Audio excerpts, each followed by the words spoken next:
Good morning, students. In this video, I am going to tell how you can write answers in your exam, and how you can score nice marks. Uh, the first point is write a synopsis. Whenever you write your answer, make sure you write a synopsis.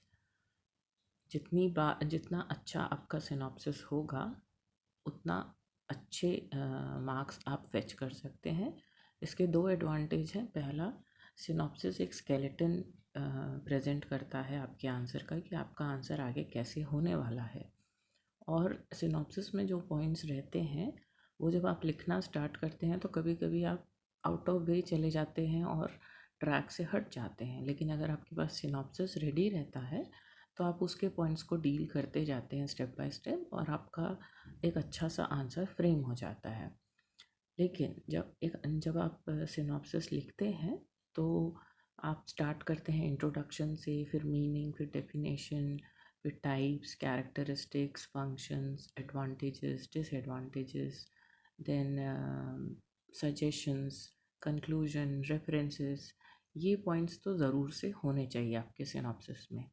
लेकिन जैसे आपने types लिखा है तो types के अंदर सब types हैं, है ना, या फैक्टर्स हैं तो उसके अंदर 10 फैक्टर्स हैं, तो उन 10 फैक्टर्स या उन 2-3 प्रकार की चीज़ों के बारे में टाइप्स के अंदर के सब टाइप्स को लिखने की सिनॉप्सिस में बिल्कुल भी ज़रूरत नहीं है। जो मेन सब हेडिंग्स आप बनाने वाले हैं अपने आंसर के, सिर्फ वही पॉइंट्स को सिनॉप्सिस में लिखने की कोशिश करिए।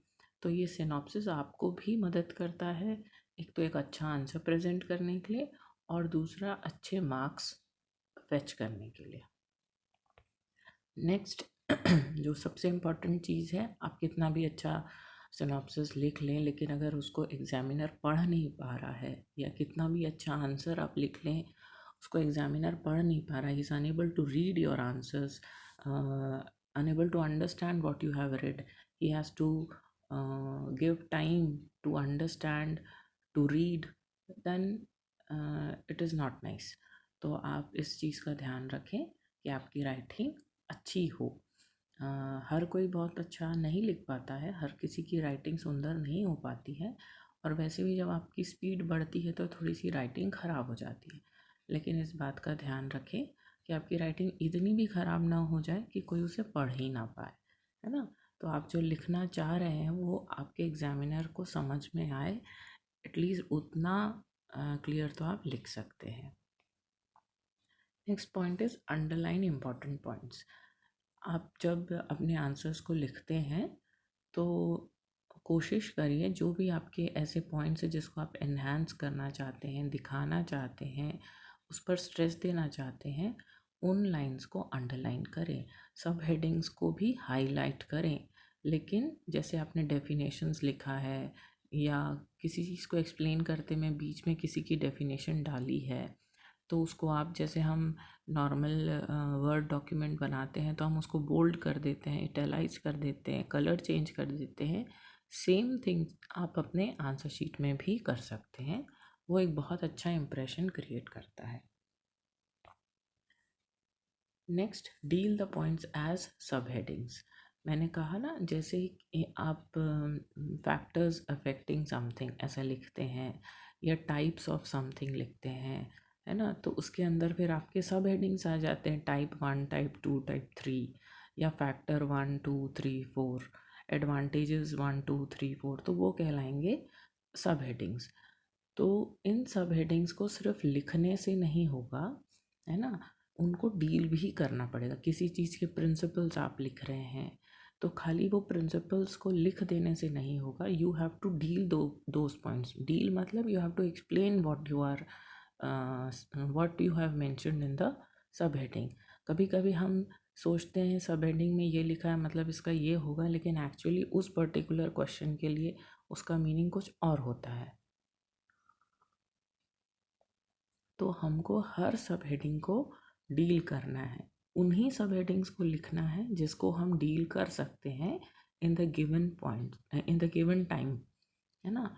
ज़बरदस्ती आपने सब हेडिंग्स लिख दिए लेकिन आप उसको डील नहीं कर पा रहे हैं, उसको एक्सप्लेन नहीं कर पा रहे हैं, तो वो एक गलत इम्प्रेशन आपको देता है। देन यूज़ डायग्राम्स और फ्लो चार्ट्स। जितना अच्छा इम्प्रेसिव आंसर होगा, जितना क्लैरिफाइड आपका आंसर होगा, एक्सप्रेसिव आपका आंसर होगा, उतने अच्छे मार्क्स आपको मिलते हैं।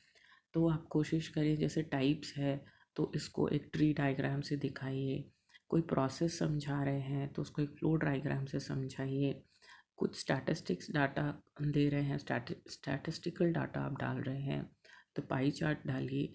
इस टाइप से आप खुद डिसाइड करिए कि आपके आंसर को एनहांस करने के लिए किस टाइप के डायग्राम की ज़रूरत है और उसको बनाने की कोशिश करिए।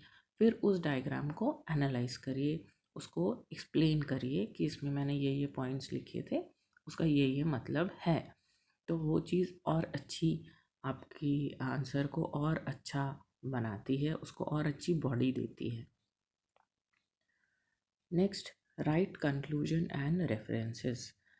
पूरा आंसर लिखने के बाद आपको उसको कंक्लूड ज़रूर करना चाहिए कि आपने जो इतना 10 या 8 पेज का या 12 पेज का जो आंसर लिखा है, उसका actual conclusion in about 1 paragraph, half a page, इतना बड़ा एक कंक्लूजन होना चाहिए जो पूरा इतनी बजी जो आपने पिछले पेजेस में आपने जो एक्सप्लेन किया है उसको कंक्लूड करें, उसको एक्सप्लेन करें, उसका एक सार लिखें, है ना।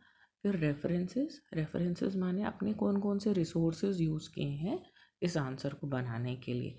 वो अलग अलग अलग बुक्स हो सकती हैं, वो वेबसाइट्स हो सकती हैं, वो यूट्यूब चैनल्स हो सकते हैं, वो कोई जर्नल हो सकता है। तो आपको वो सारे रेफरेंसेस लिखने चाहिए जिनके थ्रू, जिनको रेफ़र किया है आपने अपने आंसर को फ्रेम करने के लिए, अपने आंसर को पढ़ने के लिए, समझने के लिए। तो वो और अच्छा इम्प्रेशन डालता है आपके आंसर में। Next, attempt always attempt full questions rather than short notes. Full questions यानी लॉन्ग आंसर्स बोल सकते हैं हम।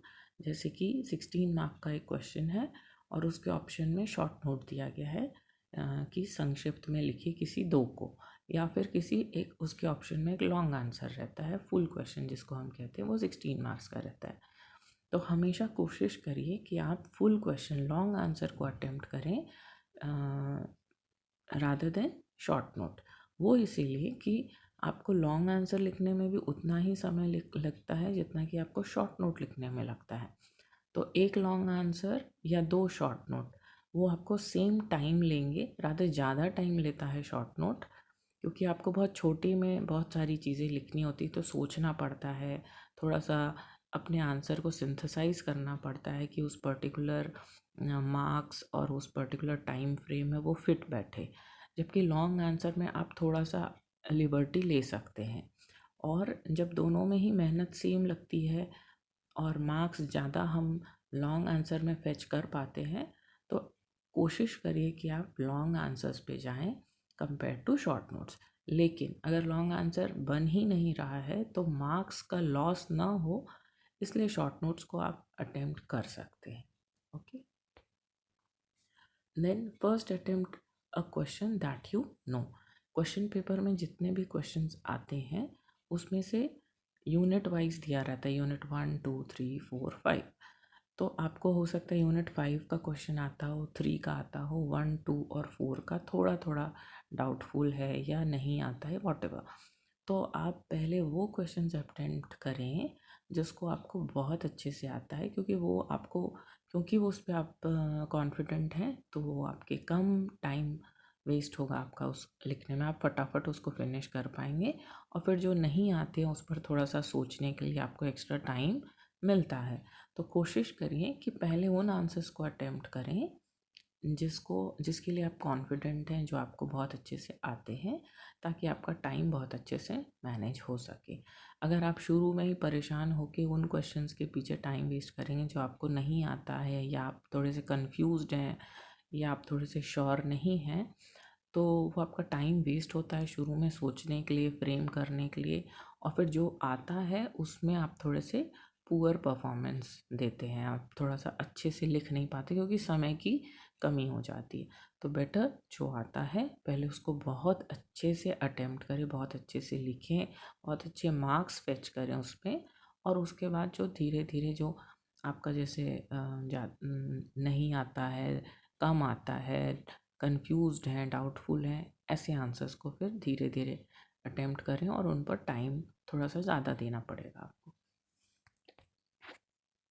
Next, attempt all the questions, यानी जितने भी क्वेश्चंस आए हैं क्वेश्चन पेपर में, अगर आपको 10 में से 5 अटेम्प्ट करने कहा गया है तो आप पूरे 5 क्वेश्चंस अटेम्प्ट करिए।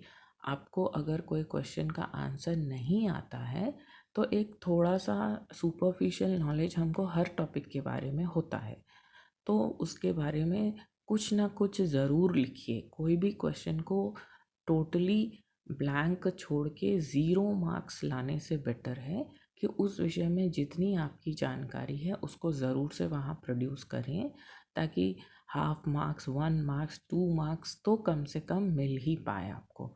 0 से बेटर है यू गो फॉर दीज 1 और 2 मार्क्स। तो try to attempt all the questions, कुछ भी छोड़ने की आवश्यकता नहीं है। ज़रूर उसके बारे में कुछ ना कुछ लिखें, उससे रेलेवेंट कुछ ना कुछ लिखें। कुछ ना कुछ लिखें मतलब कुछ भी आउट ऑफ द वे लिखने की ज़रूरत नहीं है। जो क्वेश्चन में पूछा गया है उस कंटेक्स्ट में ही उससे रेलेवेंट जो भी इंफॉर्मेशन आपको पता है उसको ज़रूर लिख दें वहाँ पे, ब्लैंक ना छोड़ें कि आपको 0 मार्क्स मिले। Okay, then try to keep a good pace, मतलब अपनी राइटिंग स्पीड मेंटेन करिए। आपको यूनिट 1, यूनिट 2 स्टार्टिंग में आप बहुत अच्छे से परफॉर्म करना है करके आप खूब सारा लिखते हैं और आपका पूरा समय यूनिट 1, यूनिट 2 में चला जाता है, और फिर 3 और 4, 5 के लिए आपके 3 और 4 के लिए कम समय बचता है, और 5 के लिए तो बहुत ही कम समय बचता है कि 10 मिनट में, लास्ट 10 मिनट्स, लास्ट 5 मिनट्स में आपने उस 16 मार्क्स के क्वेश्चन को अटेम्प्ट किया है। तो ऐसा आपको बिल्कुल भी नहीं करना है। आपको पाँचों यूनिट के लिए इक्वल टाइम स्पेयर करना है। उसका सबसे उसका सबसे बेस्ट तरीका क्या है कि आप 3 घंटे में हर क्वेश्चन के लिए एटलीस्ट 40 मिनट्स दे सकते हैं, लेकिन आप हर क्वेश्चन को 30 मिनट्स दीजिए, और उसके बाद जो अगर और भी कुछ लिखना है उस 30 मिनट्स में आपका आंसर फिनिश नहीं हुआ है तो आपको और भी कुछ लिखना है उस पर, तो उसके लिए थोड़ा सा स्पेस छोड़ दीजिए, थोड़ा कुछ पेजेस, एक आध पेज छोड़ सकते हैं आप, और नेक्स्ट क्वेश्चन अटेम्प्ट कर सकते हैं। इसी टाइप से 1, 2, 3, 4, 5 पाँचों क्वेश्चंस को आपने अटेम्प्ट कर लिया। लास्ट में जो थोड़ा बहुत समय बचता है 15-20 मिनट्स, उसमें आप पूरे 5 आंसर्स को फिनिश कर सकते हैं।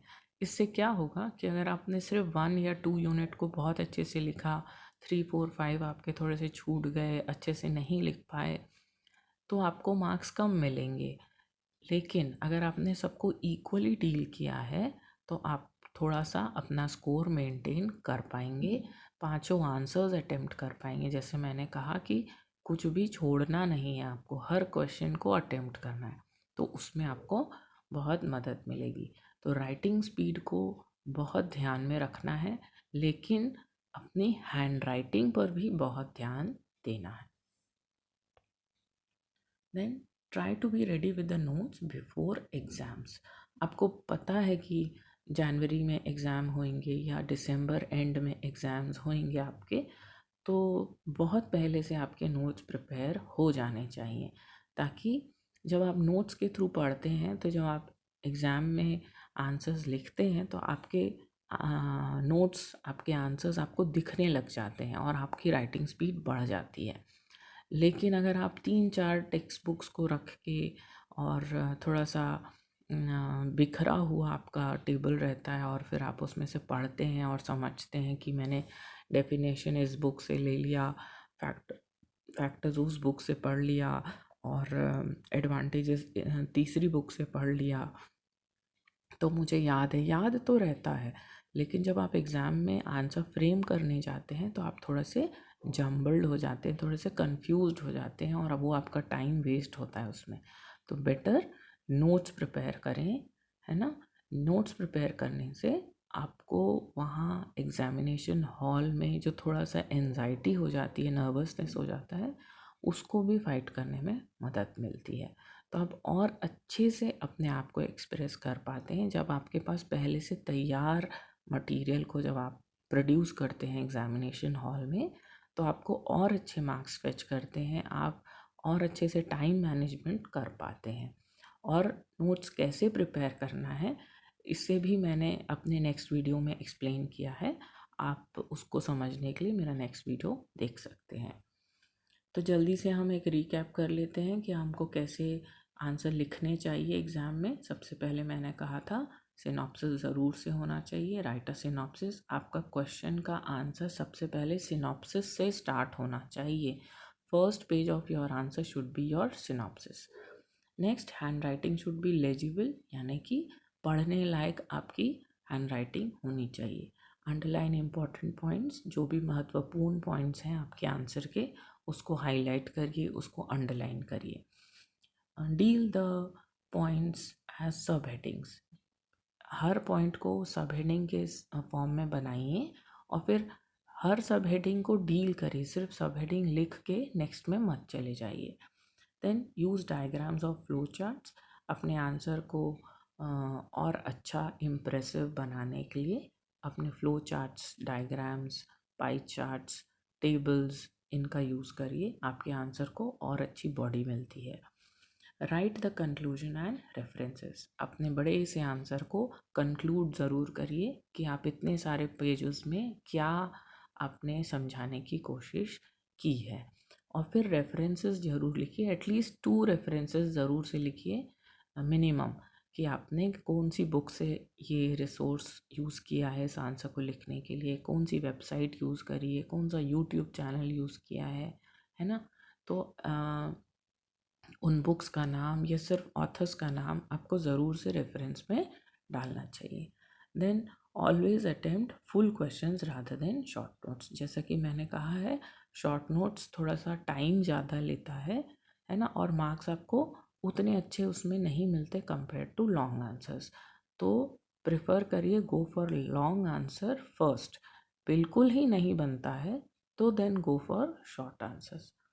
लेकिन then first attempt a question that you know, जो आता है सबसे पहले क्वेश्चन पेपर में देख लीजिए, आप go through all the questions, और जो क्वेश्चंस आप कॉन्फिडेंट हैं जिसके आंसर लिखने के लिए, सबसे पहले उनको लिखें, फिर उसके बाद नेक्स्ट अटेम्प्ट करें।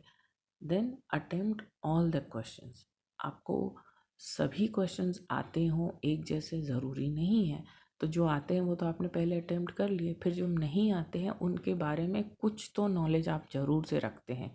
हम ज़ीरो किसी चीज़ के बारे में नहीं हैं आजकल, तो उसके बारे में ज़रूर से कुछ ना कुछ लिखिए, उस स्पेस को ब्लैंक मत छोड़िए, उस क्वेश्चन को ज़ीरो उसमें मत लाइए, उसमें कुछ ना कुछ मार्क्स मिनिमम 1-2 तो आप ला ही सकते हैं।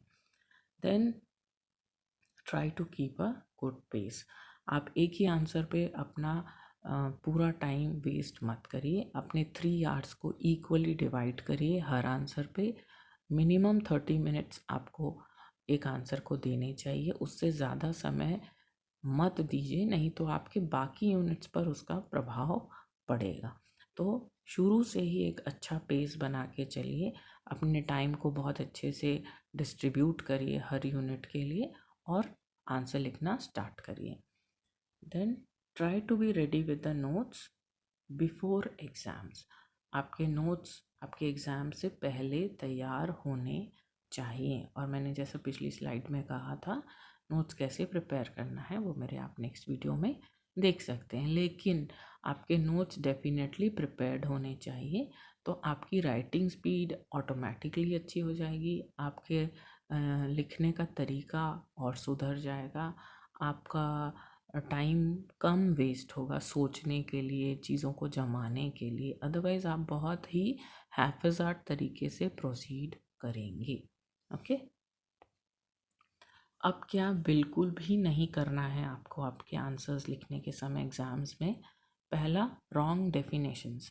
जब आप डेफिनेशंस लिखते हैं तो कोशिश करिए जिस भी साइकोलॉजिस्ट, एजुकेशनिस्ट या फिलोसोफर किसी की भी डेफिनेशन आप लिख रहे हैं वो एज इट इज़ लिखनी है, उसमें हम अपने शब्द नहीं डाल सकते। तो गलत डेफिनेशन मत लिखिए। बिल्कुल सही डेफिनेशन वर्ड टू वर्ड सही होनी चाहिए। गलत डेफिनेशन बिल्कुल नहीं लिखनी चाहिए, बहुत गलत इम्प्रेशन पड़ता है। देन ब्लैंक स्पेसेस, जैसे मैंने कहा आपके आंसर में सब हेडिंग्स होनी चाहिए, तो वो सिर्फ सब हेडिंग्स लिख के छोड़ना नहीं है आपको, वो सब हेडिंग्स को आपको डील करना है। अगर उस सब हेडिंग के बारे में आपको नहीं पता है, आप उसको नहीं एक्सप्लेन कर पा रहे हैं, तो आप उसे ओमिट कर दीजिए, उसे लिखिए ही मत। एग्जामिनर को ये मत बताइए कि आपको वो नहीं आता है या आप वो भूल चुके हैं। उस सब हेडिंग को आप इरेज कर दीजिए, उसको लिखिए ही मत। लेकिन सब हेडिंग लिख के उसको खाली छोड़ के नेक्स्ट में चले गए एक्सप्लेन करने ऐसा बिल्कुल नहीं करना है। Then mix of Hindi and English language. जब आप आंसर लिखते हैं तो कुछ पॉइंट्स आपने हिंदी में स्टार्ट किया, फिर बीच में आपने इंग्लिश में लिख दिया, फिर कुछ पॉइंट इंग्लिश में लिख दिया। ऐसे बायलिंगुअल आपको नहीं रहना है अपने आंसर्स लिखते समय। या तो सिर्फ इंग्लिश मीडियम के अगर आप हैं तो you have to go for total English in your answer.